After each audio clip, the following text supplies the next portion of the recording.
Hello students, आज का हमारा लेसन है इंग्लिश ग्रामर से, जो कि हैं आर्टिकल्स।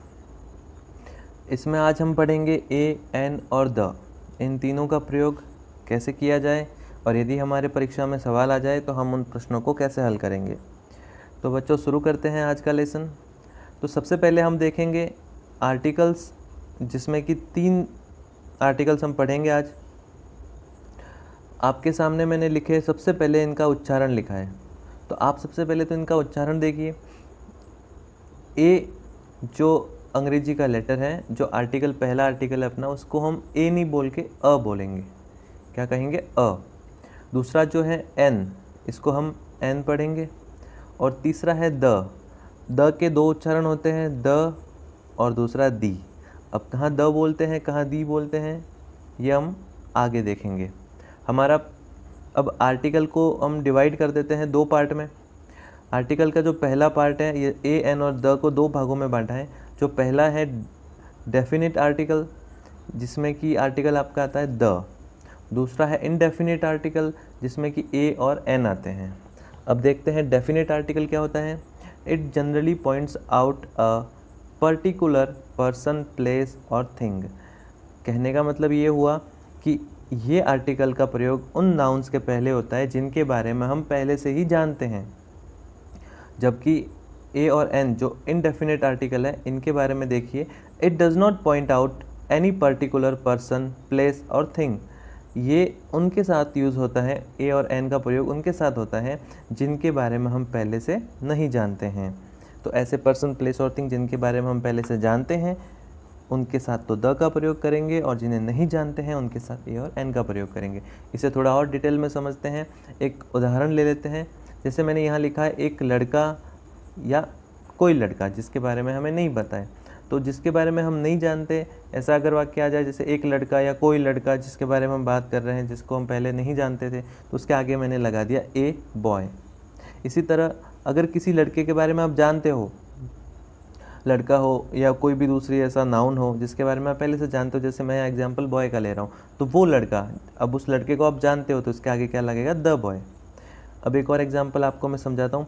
जैसे आपके घर पे, आप घर पे हो, दरवाजे पे कोई आता है, आप दरवाजे पे गए, आपने देखा वहाँ कोई लड़का है, और वापस आप अंदर आके अपने पापा से बोलते हो, पापा दरवाजे पर एक या कोई, जो भी आप कहना चाहो, कोई लड़का है, आपसे बात करना चाहता है।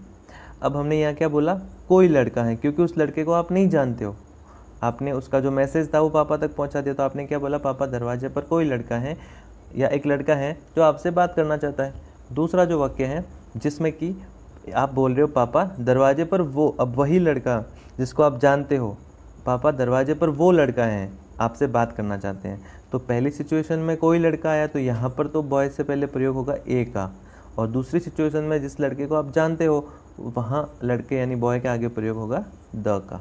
तो ये जो फ़र्क है, अब इसको इन शॉर्ट में मैं कहूँ तो द का प्रयोग जिन्हें हम पहले से जानते हैं उनके साथ होता है, और ए और एन का प्रयोग जिन्हें हम पहले से नहीं जानते हैं। आगे चलते हैं। जैसे एक और एग्जांपल मैं आपको बताता हूँ, इसमें भी वही चीज़ है। यही तो किताब है, अब कोई किताब की बात हो रही है, यही तो किताब है जिसके बारे में मैं बात कर रहा था। तो हम इसको जब इंग्लिश में कन्वर्ट करेंगे तब आप देखिए, this is the book I was talking about. यही तो किताब है, यानी कि आप उस किताब के बारे में पहले से जानते थे, तो यही तो किताब है। तो अब यही, यानी कि जिस किताब को आप जानते थे, तो मैंने क्या कहा, जिन चीज़ों को आप, जिन नाउन्स को आप पहले से जानते हो, उनके आगे द का प्रयोग होता है। तो मैंने इस बुक के आगे क्या प्रयोग किया? THE, the, I was talking about. तो अब तक हमने क्या समझा कि जो डेफिनेट आर्टिकल होता है वो द आता है, जिसके अंदर उनके आगे प्रयोग में लिया जाता है जिन नाउन्स को हम पहले से जानते हैं, और इनडेफिनेट आर्टिकल जिसके अंदर ए और एन आता है, और उनका प्रयोग जो होता है वो उन नाउन्स के पहले होता है जिनके बारे में हम पहले से जानते नहीं हैं। एक एग्जांपल देखिए, यह एक किताब है। अब इस किताब को मैं जानता नहीं हूँ, लेकिन अगर मुझे सेंटेंस में अगर खाली जगह आ गई और वहाँ इसका अर्थ निकल रहा है यह एक किताब है, अब इस किताब को मैं पहले नहीं जानता, तो मैं क्या बोलूँगा? This is a book, this is a book. अब आपने फ़र्क देख लिया, यहाँ पर तो मैं जानता था तो मैंने बुक के आगे द का प्रयोग किया, यहाँ उस किताब के बारे में पहले से नहीं जानता तो मैंने यहाँ अ का प्रयोग किया। ठीक है, अब हम ए और एन के कुछ रूल्स पढ़ते हैं कि ए का प्रयोग कहाँ पे होगा और एन का प्रयोग कहाँ पे होगा। तो चलते हैं हम रूल्स पे। जो हमारा फर्स्ट रूल्स हैं उसको आप देखिए, जो एक कॉमन सी बात है कि आर्टिकल का प्रयोग नाउन्स के पहले किया जाता है। अब जो नाउन होती हैं वो हम पहले डिस्कस कर चुके हैं पिछले वीडियोज़ में। सबसे पहले हम देखते हैं ए का प्रयोग। अब ए जो आर्टिकल है वो किस टाइप का आर्टिकल है? इनडेफिनिट आर्टिकल है। तो इनडेफिनिट आर्टिकल ए का प्रयोग कहाँ कहाँ किया जाएगा, उसके लिए अपन दो रूल्स देखेंगे। पहला रूल है उन नाउन्स के पूर्व जिनकी गिनती की जा सकती है। अब आप इसका क्या मतलब हुआ? जिनकी गिनती की जा सकती है, जैसे आप देख लो पेन एक नाउन है, आप पेन गिन सकते हो, एक पेन, दो पेन, तीन पेन, ठीक है। तो ऐसे जितने भी नाउन जिनको आप गिन सकते हो उनके आगे ए का प्रयोग किया जाता है। अब नहीं गिन सकते इसमें, जैसे लिक्विड हो गया, तरल पदार्थ हो गया, उनको नहीं गिन सकते। वुड हो गई तो उनको नहीं गिन सकते।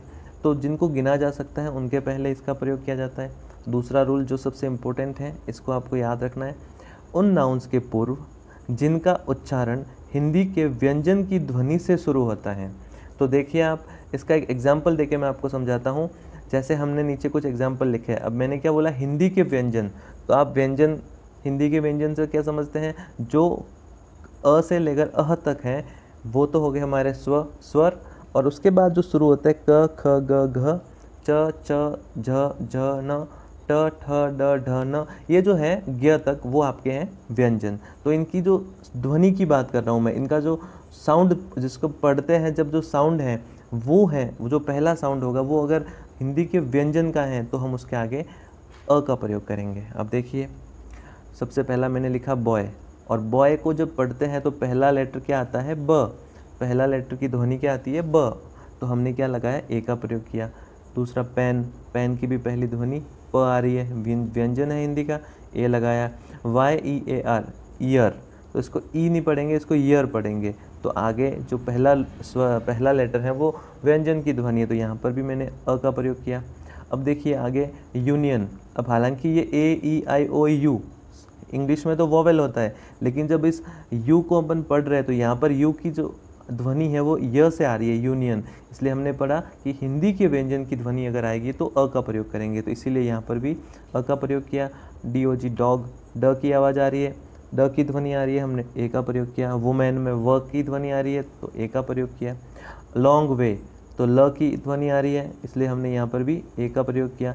वाइज टीचर, वाइज मीन्स बुद्धिमान, तो वाइज में अभी व की ध्वनि आ रही है पहले, इसलिए हमने ए का प्रयोग किया।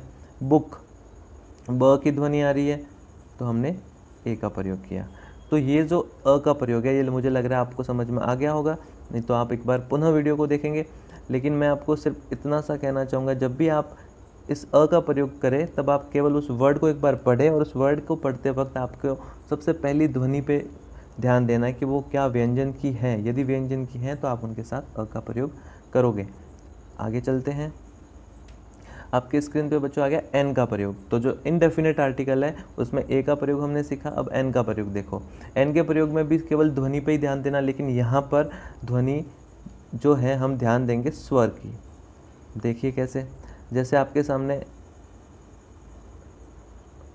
लिखा है मैंने रूल्स, उन नाउन्स के पूर्व जिनका उच्चारण हिंदी के स्वर अ से अह, अ आ ई उ ए आई ओ औ अंग और अह, अगर किसी नाउन को जब हम पढ़ते हैं तो उसका अगर फर्स्ट लेटर जिसका जो उच्चारण है, जिसकी जो ध्वनि है हिंदी के स्वर का है, तो हम उसके आगे एन का प्रयोग करेंगे।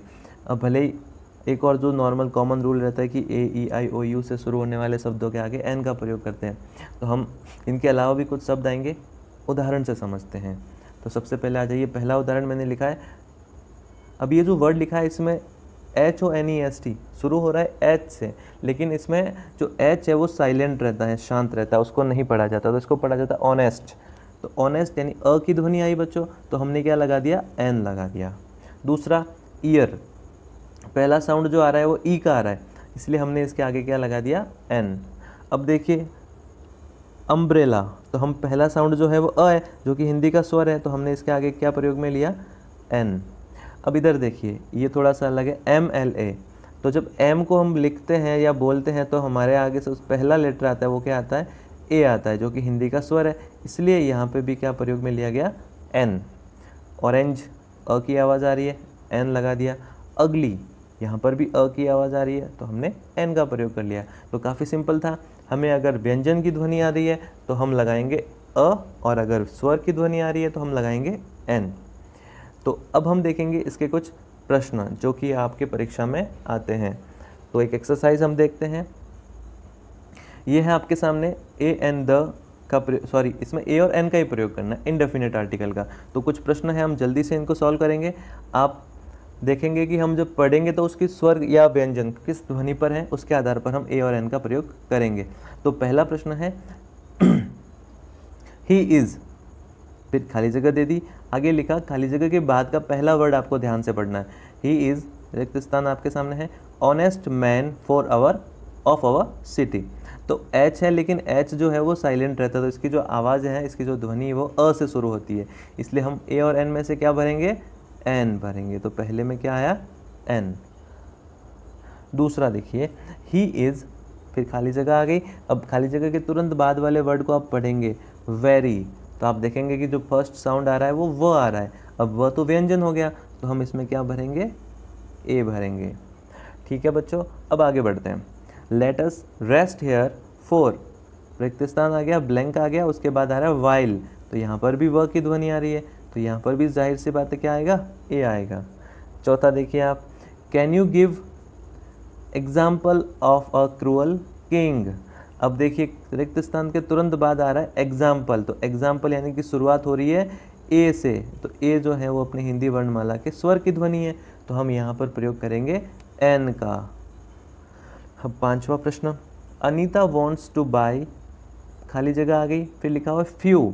अब फ्यू यानी कि जो ध्वनि आ रही है वो फ की आ रही है, और फ तो क्या है, व्यंजन है, इसलिए हम यहाँ पर क्या लगाएंगे, ए। क्या प्रयोग में लेंगे, ए। तो सेंटेंस हो जाएगा Anita wants to buy a few toys for her sun.